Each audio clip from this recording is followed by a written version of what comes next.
오늘 본문 말씀은 바울의 제3차 전도 여행 중에 거의 마무리하는 부분입니다.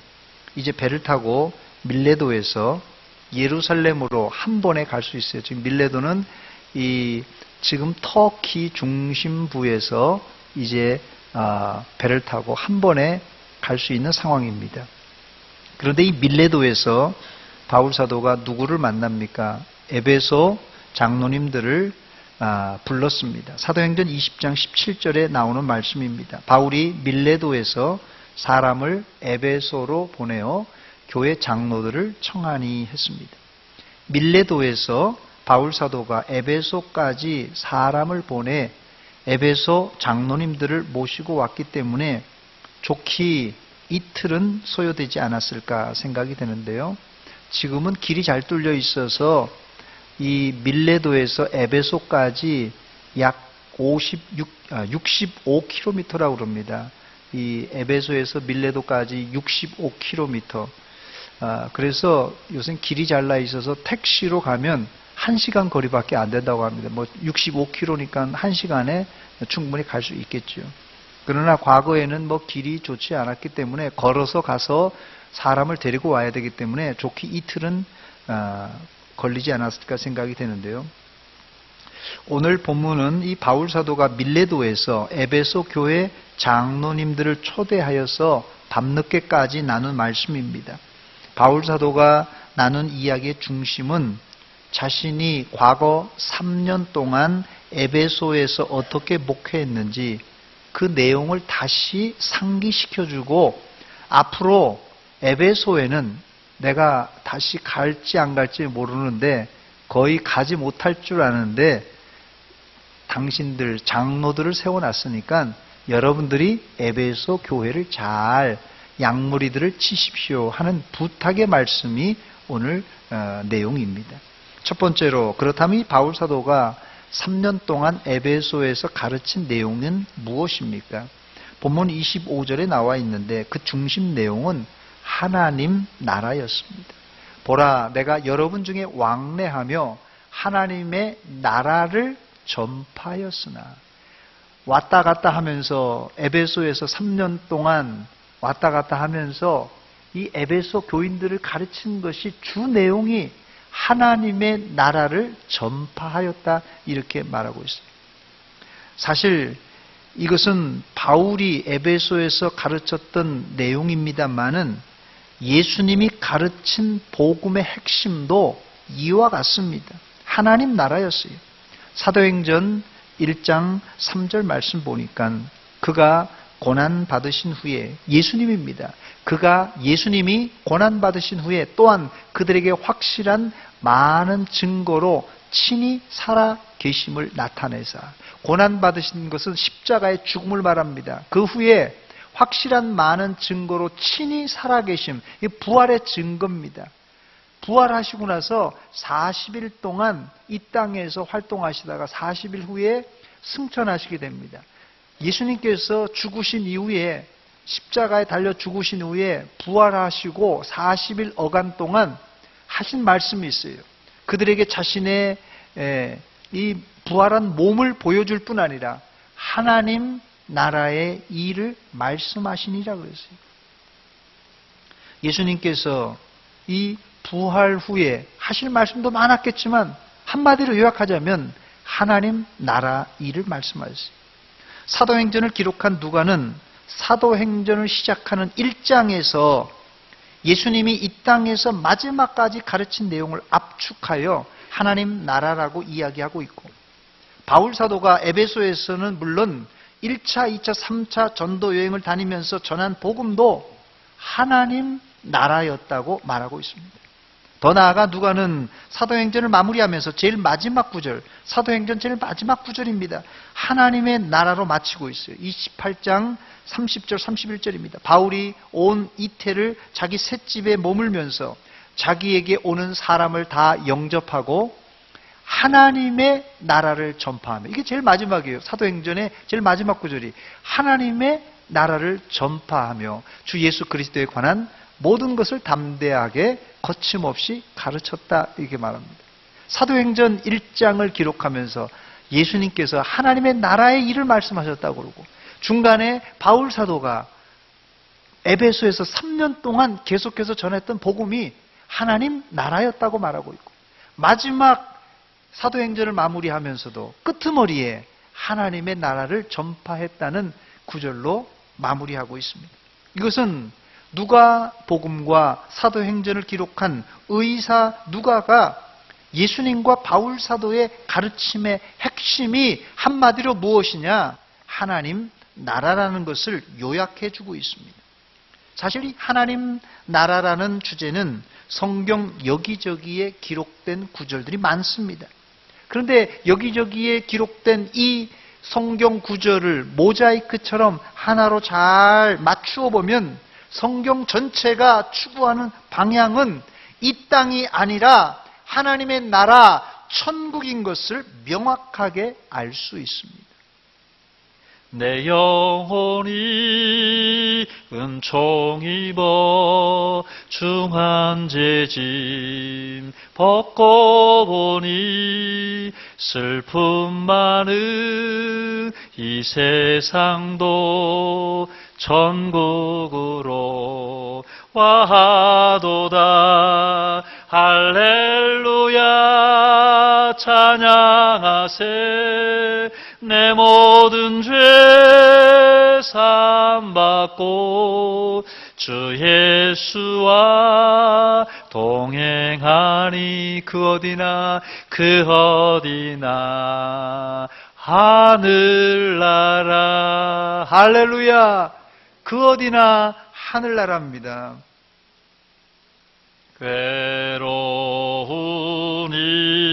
인생길 가는 몸이 평안히 쉴 곳이 아주 없네. 걱정과 고생이 어디는 없으리. 돌아갈래 고향 하늘나라.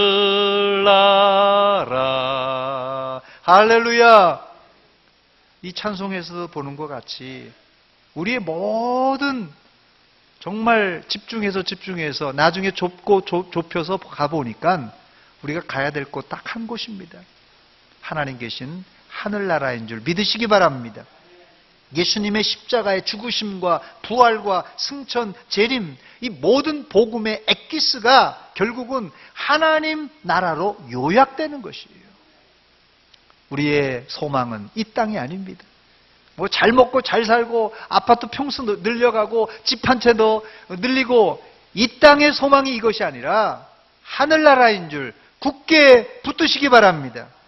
두 번째로, 그렇다면 그 하나님 나라의 또 엑기스, 핵심은 무엇입니까? 하나님 나라의 엑기스는 하나님의 뜻입니다. 본문 26절과 27절입니다. 그러므로 오늘 여러분에게 증언하거니와 모든 사람의 피에 대하여 내가 깨끗하니 이는 내가 꺼리지 않고 하나님의 뜻을 다 여러분에게 전하였습니다. 그랬어요. 설교자가 가장 하기 쉬운 실수가 뭔지 아십니까? 여기 서 있는 목사가 하기 쉬운 실수가 성경, 즉 하나님의 말씀을 가지고 하나님의 뜻을 가르치기보다는 성경을 목사의 의도에 맞추어서 자신의 뜻과 자신의 의도를 마치 하나님의 말씀인 양 가르치는 경우가 있다는 것이에요. 이런 경우가 목사도 사람이니까 한 번, 두 번은 있을 수도 있다, 이해가 되지만 이것이 종종 이루어지고 심해지면은 이게 이단이고 뭐겠습니까? 이게 이단입니다, 사실은. 하나님의 말씀을 말씀대로 가르쳐야지, 이것을 사람의 의도나 생각을 첨가해서 가르치면 그게 이단입니다, 여러분. 그래서 정말 저는 이 설교를 준비할 때마다 이것이 하나님의 뜻인가 묻고 또 묻습니다. 본문에서 바울 사도도 하나님의 뜻만 전해지기를 원했습니다. 그래서 본문 26절에 바울 사도는 모든 사람의 피에 대하여 자신은 깨끗하다 이렇게 고백하고 있습니다. 이 구절에서 바울 사도가 왜 이런 이야기를 하고 있습니까? 모든 사람의 피에 대하여 깨끗하다는 표현은 이 구약 성경의 배경을 알아야 이해할 수 있는 구절입니다. 구약 에스겔서에 망대를 지키는 이 파수꾼 비유가 나옵니다. 파수꾼의 임무는 망대를 지키다가 적군이 쳐들어오는 것을 보면은 나팔을 불어서 우리 아군들이 군대가 쳐들어오니까 빨리 준비하라. 이것이 파수꾼의 임무입니다. 그런데 만약 파수꾼이 잠을 자다가 적군이 쳐들어오는데도 나팔을 불지 않고 잠만 자고 있다면 그 모든 책임은 파수꾼에게 있을 것입니다. 그 내용이 에스겔 3장 17절로 19절에 나오는 말씀입니다. 인자야, 내가 너를 이스라엘 족속의 파수꾼으로 세웠으니 너는 내 입의 말을 듣고 나를 대신하여 그들을 깨우치라. 가령 내가 악인에게 말하기를 너는 꼭 죽으리라 할 때 내가 깨우치지 아니하거나 말로 악인에게 일러서 그의 악한 길을 떠나 생명을 구원하지 아니하면 그 악인은 그의 죄악 중에서 죽으려니와 내가 그의 핏값을 내 손에서 찾을 것이요 내가 악인을 깨우치되 그가 그의 악한 마음과 악한 행위에서 돌이키지 아니하면 그는 그의 죄악 중에서 죽으려니와 너는 내 생명을 보존하리라 그랬어요. 바로 이 배경에서 나온 말이 모든 사람의 피에 대해서 내가 깨끗하다라는 말입니다. 바울 사도가 모든 사람의 피에 대해서 깨끗한 이유를 그 다음 절에 밝히고 있는데 27절입니다. 이는 내가 꺼리지 않고 하나님의 뜻을 다 여러분에게 전하였음이라 그랬어요. 바울 사도는 에베소에서 약 3년 동안이나 영적 파수꾼의 역할을 감당하여서 예수 믿으라고 계속 이렇게 전파했습니다. 안 믿으면 지옥 간다고 한마디로 영적 파수꾼이 되어서 나팔을 불고 다녔어요. 이게 하나님의 뜻이었어요. 그러므로 이제 에베소에 있는 사람들이 예수 안 믿다가 지옥 가도 바울 사도에게는 책임이 없다는 말이 내가 모든 사람의 피에 내가 깨끗하다는 뜻입니다. 바울 사도는 3년 동안 에베소에서 본문 27절에 보니까 사람의 눈치를 보지 않고 하나님의 뜻만 전하였습니다. 우리 교회의 연구표가 여기 붙어있는 대로 하나님의 뜻을 이루는 교회입니다. 우리 교회는 김용환 목사의 뜻도 아니고 장로님들이나 중직자의 뜻도 아니고 더 나아가 우리 교인들의 뜻을 이루는 교회가 아닙니다. 요즘 교회 안에도 세상의 기준이 들어와서 사람들이 목사에게도 목사님 민주주의로 합시다. 다수결로 합시다. 우리 여러 사람들이 이런 뜻을 가지고 있습니다. 그러니 이렇게 합시다. 이러는 추세가 심심치 않게 들려옵니다. 물론 교회 안에서 여러 사람들의 의견을 청취하는 것은 좋은 일입니다. 그러나 하나님의 뜻은 제가 분명히 말씀드리지만 다수결이 아닙니다. 소수일지라도 하나님의 기준, 하나님의 뜻대로 순종해야 됩니다. 하나님의 뜻은 다수가 목소리를 높여서 얻는 것이 아니라 하나님의 뜻은 하나님의 말씀을 깊이 묵상하고 오랜 기간 동안 기도할 때 그때서 비로소 성령께서 우리에게 밝은 길로 조명해 주십니다. 다시 말씀드립니다. 하나님의 뜻은 여러 사람들의 대중적인 의견이 아니라 하나님의 뜻은 하나님의 말씀을 깊이 묵상하는 가운데 하나님께 오랜 동안 기도하는 가운데 성령께서 들려주시는 메시지가 바로 그게 하나님의 뜻입니다.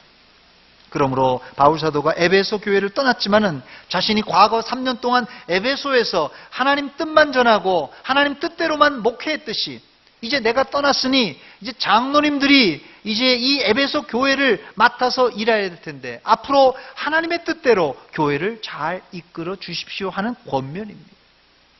내 주여 뜻대로 행하시옵소서. 온 몸과 영혼을 다 주께 드리니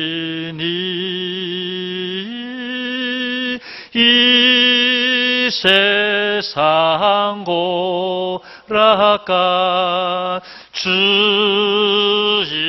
인도하시고 날 주관하셔서 뜻대로 하소서. 내 주여 뜻대로, 내 주여 뜻대로 행하시옵소서. 행하시옵소서. 내 모든 일들을, 내 모든 일들을 다 주께 맡기고 저 천국 향하여 고요히 가리니 살든지 죽든지 뜻대로 하소서. 할렐루야.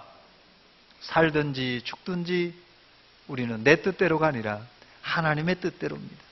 여러분들은 살든지 죽든지 하나님의 뜻대로 사시기를 축원합니다. 세 번째로 바울 사도의 당부는 하나님 교회를 잘 보살피라는 권면입니다. 본문 28절로 30절입니다. 제가 28절 읽겠습니다. 여러분 29절 읽고 30절은 같이 읽습니다. 제가 28절 읽습니다. 여러분들은 자기를 위하여 또는 온 양떼를 위하여 삼가라. 성령이 그들 가운데 여러분을 감독자로 삼고 하나님이 자기 피로 사신 교회를 보살피게 하셨느니라.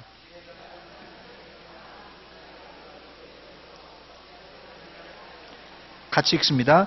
또한 여러분 중에서도 제자들을 끌어 자기를 따르게 하려고 어그러진 말을 하는 사람들이 일어날 줄을 내가 아노라. 아멘. 여기 본문을 읽어보면 에베소 교회 앞으로 불어닥칠 환란을 기록하고 있는데 사나운 이리가 교회 안에 들어와서 교회를 완전히 쑥대밭으로 엉망으로 만들 것이라는 이런 예언의 말씀입니다. 적그리스도 이단들이 벌써 초대교회 때부터 들어와서 교회를 어지럽혔어요. 여러분 지금은 어떻습니까? 말세라서 아주 노골적으로 이단들이 교회를 넘어뜨리려고 합니다. 저는 그래서 연말 시간 되면은 이 처음 보는 사람들이나 특히 이 젊은 사람들이 교회 이곳저곳에서 보일 때 신경이 바짝 쓰입니다. 잘 모르는 사람들이 어디 구석에 앉아 있다든지 특히 젊은 사람들이 와서 앉아 있으면은 저게 신천지가 아닌가, 저 이단들이 아닌가 그렇게 걱정한 경우도 여러 번 있습니다. 그런데 에베소 장로님들이 어떻게 교회를 살피라고 이렇게 권면을 합니까? 여기 보니까 삼가하라 이런 말씀합니다. 삼가해야 됩니다. 28절 말씀입니다. 여러분은 자기를 위하여 또는 온 양떼를 위하여 삼가라. 여러분은 자기를 위하여 또는 온 양떼를 위하여 삼가라. 삼가하는 것이 두 가지로 삼가해야 되는데 첫째는 자기를 삼가하고 두 번째는 온 양떼를 위하여 삼가라고 했습니다. 여기 삼가라는 말은 헬라어로 프로세코라는 단어입니다. 이 프로세코라는 단어는 무엇을 경계하며 조심하는 행위라는 뜻이에요. 첫째는 자신이 이단이 올 것을 긴장하고 자기가 미혹되지 않도록 경계하고 긴장하라는 뜻이에요. 두 번째로는 양무리들을 이런 이단에 빠지지 않고 현혹되지 않도록 잘 경계하고 돌보라는 그런 뜻입니다. 이 사도행전을 기록한 누가는 양무리를 하나님이 자기 피로 사신 교회라고 표현했어요. 하나님이 자기 피로 사신 교회. 이게 하나님의 양물이라는 것이에요. 여기 교회는 예배당이 아니고 예배당 건물을 의미하는 것이 아니라 헬라어로 에클레시아라는 뜻입니다. 이 에클레시아라는 뜻은 세상에서 불러낸 하나님을 믿는 무리라는 뜻이에요. 그런데 이들을 세상 밖으로 불러내기 위해서 세상에 살고 있는 무리를 세상 밖으로 이제 불러내기 위해서 하나님은 자신의 피를 흘려서 이들을 샀다고 말하고 있습니다. 이게 교회입니다. 하나님은 교회를 위해서 우리를 바로 우리 자신을 위해서 자신의 독생자 예수 그리스도를 십자가에 달려 죽게 하심으로 그 피로 그 핏값으로 그 비싼 대가를 치르고 저와 여러분들을 사셨다는 것이에요. 할렐루야! 하나님은 자신의 아들의 핏값으로 이 교회를 우리를 사셨기 때문에 돈으로 환산할 수가 없습니다. 이 교회라는 것은 우리의 모임, 아니 우리 자신을 돈으로 환산할 수가 없는 그런 가치가 교회요, 바로 우리 자신입니다. 네 번째로, 이런 교회를 바울사도는 어떻게 목양했습니까? 바울사도가 3년 동안 에베소 교회를, 이런 하나님께서 핏값으로 사신 이 에베소 교회를 어떻게 목양했습니까? 본문 31절입니다. 우리 같이 읽어보겠습니다. 시작. 그러므로 여러분이 일깨어 내가 3년이나 밤낮 쉬지 않고 눈물로 각 사람을 훈계하던 것을 기억하라. 아멘. 영국의 스펄전 목사님은 마른 눈으로 천국에 들어갈 수 없다고 말씀했습니다. 누구나 큰 회개의 눈물이 없으면 천국에 들어갈 수 없다는 말입니다. 또 직분자들, 목사를 비롯한 장로님들, 권사님들, 집사님들은 성도들을 위해서, 구역 식구들을 위해서 눈물로 돌보지 않는다면 자신의 사명을 제대로 감당하지 못하는 것입니다. 물론 꼭 눈에 눈물을 흘리라는 그런 뜻은 아닙니다만은 교회를 돌보면서 눈물이 메말라 있다면 이런 목회자, 이런 중직자들은 뭔가 문제가 있다는 것이에요. 여러분, 그 이유가 뭔지 아십니까? 바울사도가 에베소 교회를 목양하면서 3년 동안 눈물 흘렸던 이유를 여러분 알고 계십니까? 31절을 제가 다시 읽습니다. 그러므로 여러분이 일깨어 내가 3년이나 밤낮 쉬지 않고 눈물로 각 사람을 훈계하던 것을 기억하라. 왜 바울사도가 눈물을 흘렸다고요? 왜 바울사도가 눈물을 흘렸습니까? 3년 동안 밤낮 쉬지 않고 눈물로 각 사람을 훈계했다고 말하고 있어요. 눈물로 훈계했어요. 바울사도가 똑똑한 사람입니다. 요즘 말하면 박사학위를 몇 개 가진 사람이에요. 잘 가르치지 왜 눈물로 가르쳤을까요? 선생님이 가르치는데, 학생들을 가르치는데 왜 눈물을 흘리면서 가르치는가요? 부모님이 자식을 가르치는데 왜 부모님이 눈물을 흘리면서 자식을 가르칩니까? 이것은 눈물을 흘려보지 않은 사람은 알 수 없습니다. 부모는 눈물 없이 자녀를 키울 수 없고 목사는 눈물 없이 성도들을 양육할 수 없다고 저는 생각합니다. 작년 12월 달, 지난달입니다. 12월 달에 제가 지나가면서 봤는데 이 페이스북에 내용이 있어서 제가 잠깐 소개를 합니다. 이분은 이 페이스북 주인공은 저의 대선배 되시는 목사님이시고 교수님이셔요. 근데 현재 시골 교회를 목회하면서 고민한 내용을 올린 것입니다. 제가 그 내용을 안 썼는지 모르겠는데요. 멘트가. 제가 한번 읽어드립니다. 첩첩산중이다. 학교 강의는 마쳤는데 학교 일은 점점 더 꼬여간다. 정치 고수들의 생각을 알 수 없지만 해결의 실마리가 보이지 않는다. 방학이 되어 이젠 조금의 여유가 있겠거니 하지만 교회 문제도 점입가경이다.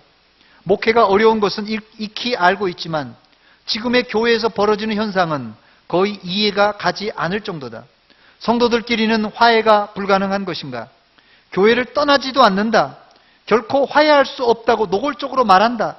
강단에서는 계속해서 화해와 용서하라는 메시지가 선포되지만 듣기 싫다고 한다. 할 수 없는 것을 왜 하라 하느냐고 항변한다. 그리고 목사들에 대한 극도의 불신임이 팽배하다. 그 해악을 고스란히 내가 받고 있다. 모든 것을 색안경을 끼고 듣거나 보고 있으니 참담함을 느낀다. 전혀 그런 의도가 아닌데도 그렇게 엮는다. 영적 싸움이 너무 심하다. 여러분의 기도의 도움이 필요합니다.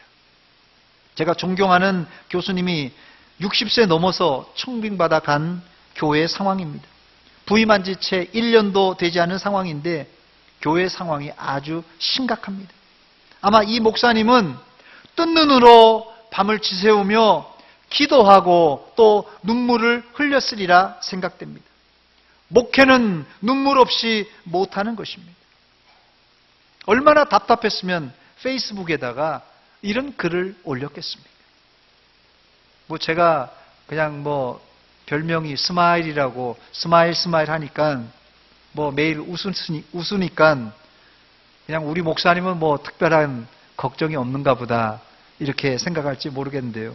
저라고 왜 이런 고민과 걱정과 눈물이 없겠습니까?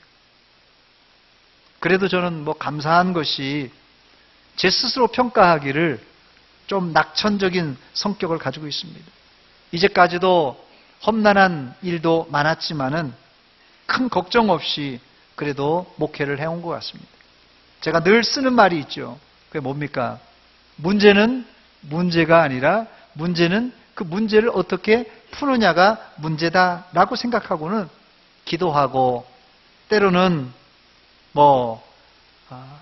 눈물로 해법을 찾기도 합니다만 그래도 이제까지 하나님의 은혜로 크게 어려움 없이 잘 온 것 같아요. 여러분들도 풀기 어려운 문제를 만났다면 전능하신 하나님께 전폭적으로 맡기시기 바랍니다. 그러면 세상 평안이 아니라 하늘 평안과 기쁨으로 응답받을 줄 믿습니다. 평화로다 하늘 위에서 내려오네 그 사랑의 물결이 영원토록 내 영혼을 덮으소서. 할렐루야. 그러나 바울 사도는 그렇게 나약한 사도는 아니었습니다. 3년 동안 그는 오직 하나님 말씀만 가르쳤습니다. 그래서 밀레도에 와서 마지막으로 장로님께 부탁한 것도 하나님의 말씀이었어요. 본문 32절입니다. 우리 같이 읽어보겠습니다. 32절 시작. 지금 내가 여러분을 주와 및 그 은혜의 말씀에 부탁하노니 그 말씀이 여러분을 능히 든든히 세우사 거룩하게 하심을 입은 모든 자 가운데 기업이 있게 하시리라. 아멘. 여기 주목해야 될 구절이 하나 나오는데 은혜의 말씀이라는 구절입니다. 바울 사도가 에베소 교회에서 오래 목회했으면 좋겠지만 그럴 형편이 지금 아닙니다.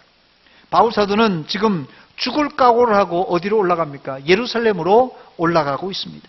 그래서 자기는 가더라도 자신이 과거 3년 동안 가르쳤던 그 말씀, 하나님 말씀을 붙들고 여러분들도 승리하라는 권면입니다. 호랑이는 죽어서 뭘 남기죠? 가죽을 남기고 사람은 죽어서 이름을 남긴다는 말이 있는데 저는 훌륭한 목사는 목사의 말이 아니라 죽어서도 하나님의 말씀을 남겨야 된다고 생각됩니다. 그래야 교회가 환난의 바람에서도 흔들리지 않고 든든하게 세워지는 것입니다. 마지막 끝으로 5번째, 에베소 교인들에게 마지막 부탁을 하고 있는데 주는 것이 받는 것보다 복이 있다라는 말씀입니다. 본문 33절로 35절입니다. 내가 아무의 은이나 금이나 의복을 탐하지 아니하였고 여러분이 아는 바와 같이 이 손으로 나와 내 동행들이 쓰는 것을 충당하여 35절 같이 읽습니다. 시작. 범사에 여러분에게 모본을 보여준 것과 같이 수고하여 약한 사람들을 돕고 또 주 예수께서 친히 말씀하신 바 주는 것이 받는 것보다 복이 있다 하심을 기억하여야 할지니라. 아멘. 바울 사도는 물질의 깨끗한 목회자였습니다. 바울 사도라고 왜 은금, 폐물과 의복을 안 갖고 싶었겠습니까? 그러나 바울 사도는 주님을 위하여서 다 포기했고 심지어는 자신의 생활비도 교회의 도움을 받지 않고 자비량으로 일하면서 충당했던 사람입니다. 그러면서 장로님들에게 이렇게 부탁합니다. 35절 다시 읽습니다. 범사에 여러분에게 모본을 보여준 바와 같이 수고하여 약한 사람들을 돕고 또 주 예수께서 친히 말씀하신 바 주는 것이 받는 것보다 복이 있다 하심을 기억하여야 할지니라. 이미 바울 사도는 3년 동안 텐트를 기부며 일을 하면서 그 수입으로 자신이 먹고 입고 쓰면서 선교했어요. 또 조금 남는 것으로, 없는 가운데서도 조금 남는 것으로 자기보다 더 어려운 이웃을 도왔던 그런 미덕을 행했던 사람입니다. 바울 사도는 한마디로 돈에 깨끗했고 또 없었지만 남을 구제하고 도울 줄 아는 그런 사랑의 사도였습니다. 저를 한번 따라서 하시기 바랍니다. 주는 것이 받는 것보다 복이 있습니다. 주는 것이 받는 것보다 복이 있습니다. 이렇게 말을 마친 후에 바울 사도는 그들과 함께 무릎을 꿇고 기도한 후에 헤어집니다. 본문 36절입니다. 이 말을 한 후 무릎을 꿇고 그 모든 사람들과 함께 기도하니. 그랬더니 바울 사도와 헤어지면서 에베소 장로님들은 바울 사도의 목을 끌어안고 입을 맞추며 눈물로 보냅니다. 37절입니다. 다 크게 울며 바울의 목을 안고 입을 맞추고. 눈물로 목회한 목회자는 눈물의 배웅을 받을 자격이 있다, 저는 생각이 돼요. 눈물로 씨를 뿌리면 그런 대가를 충분히 받을 자격이 있다 생각이 됩니다. 저도 8년 전에 전주를 떠날 때 전주 화산교회 교인들이 저를 대전에, 여기 대전 서문교회 못 오게 사실 거의 한 달 동안 막았었던 기억을 해봅니다. 그래도 제가 간다고 하니까 다 수락을 해 주시면서 또 제가 위임 받을 때는 아쉽지만은 대형 버스를 빌려서 장로님들과 권사님들과 집사님들, 성도님들이 제 위임식에도 많이 오셔서 축하를 해 주셨는데, 제가 그때는 뭐 좀 철이 없었나 봐요. 그때는 그냥 그게 그런가 보다 생각했는데 지금 생각해 보니까 너무나 고맙고 감사한 일이었습니다. 뭐 과거는 그랬다고 손치더라도 저는 오늘 이 말씀을 묵상하면서 제가 대전 서문교회를 은퇴하고 떠날 때 그 즈음에 과연 성도들이 나를 이렇게 목을 끌어안고 눈물로 배웅해 줄까? 아니면은 당신이 이제 은퇴할 나이 다 됐으니까 빨리 은퇴하셔. 이런 소리를 듣지 않을까? 내심 두려운 마음이 듭니다. 제가 지난 첫 주에 오후 때 말씀드린 것처럼 2018년 올 한 해가 제 목회 전성기라고 생각하고 기도하고 있다고 말씀드렸는데, 여러분들도 저와 함께 올해 믿음의 전성기, 믿음의 꽃을 피우시기를 주의 이름으로 축원합니다. 저를 한번 따라서 하시기 바랍니다. 올해가 당신의 믿음의 전성기입니다. 옆 사람에게 말해 주시기 바랍니다. 올해가 권사님의, 집사님의, 장로님의 믿음의 전성기입니다.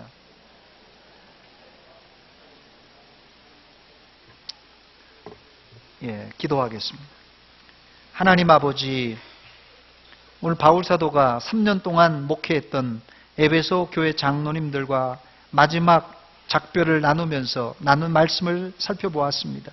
하나님 아버지, 저희들 하나님 말씀을 듣고 이제 바울 사도가 했던 그 눈물이 있는 믿음, 눈물이 있는 목회 되게 하여 주시옵소서.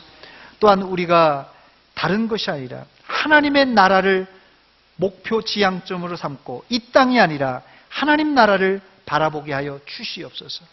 내 뜻과 내 생각과 내 의도가 아니라 하나님의 뜻만 세워지는 우리 자신과 우리 교회가 되게 하여 주시옵소서. 예수님의 이름으로 기도하옵나이다. 아멘. 찬송가 373장입니다.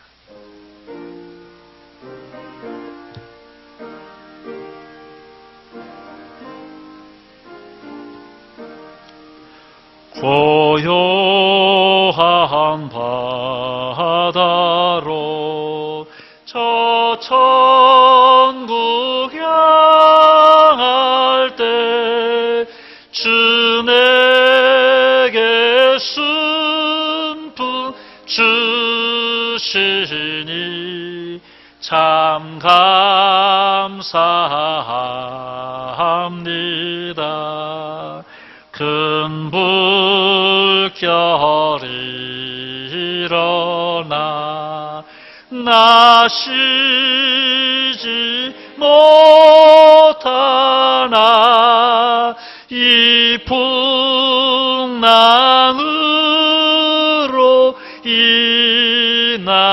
주여 너 빨리 갑니다. 내 걱정 근심을 시없게 하시고 내 주여는 영혼을 곧바르게 하소서. 이 세상 고락간 주 뜻을 본받고 내 몸이 의지 없을 때 큰 믿음 주소서. 아멘. 이 시간에는 믿음교구 기쁨 2구역 특송이 있겠습니다.